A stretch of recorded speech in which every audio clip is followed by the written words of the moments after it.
На что мы очень ценим, что вы დღეს გამართული შეხვედრა იყო ჩემთვის პირადად ძალიან მნიშვნელოვანი.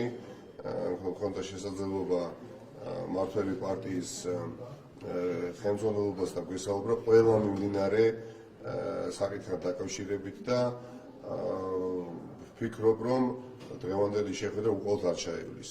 ის კონტაქტები, რომელიც პირადად ყალიბდება, მოემსახურება ორ ქვეყანას შორის ურთიერთობას და მე პირადად აქაც დავაფიქსირე, რომ არ წარმოვადგენ აქ და ახლა ქართულ ოპოზიციას. წარმოადგენ პირველ რიგში, რა თქმა უნდა, ქართულ საზოგადოებას, რომელთა უმრავლესობა დღეს არის სოლიდარული უკრაინელებთან და ვფიქრობ, რომ უკრაინელი ჩვენი კოლეგები, რა თქმა უნდა, იზიარებენ ქართული ხალხის პოზიციას და არიან მოხარულები, იცოდნენ, რომ უმრავლესობა ჩვენი ქვეყნის მოსახლეობისა მათ ხარს უჭერს, მაგრამ რაც არ უნდა რაოდენობრივად ბევრნი ვიყოთ ის ქართველები ქვეყანაში, რომლებიც უკრაინელების პოზიციას ვიზიარებთ, მნიშვნელოვანია, რომ ჩვენი ხელისუფლება ვაიძულოთ და დაიკავოს სწორი სახელმწიფოებრივი პოზიცია.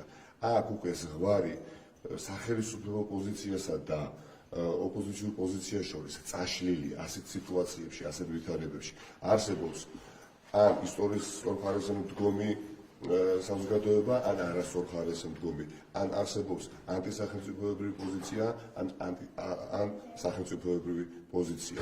აქ არსებობს ან შავი, ან თეთრი, ნაცრისფერი აღარ არსებობს. ამიტომ ეს ისტორიული უსამართლობა, რომელსაც ადგილი აქვს ამ ქვეყანაში, აუცილებლად დასრულდება უკრაინელების გამარჯვებით და მნიშვნელოვანია, რომ ქართველი ერი, აი მომავლის გადმოსახედიდან იყოს ამაყი.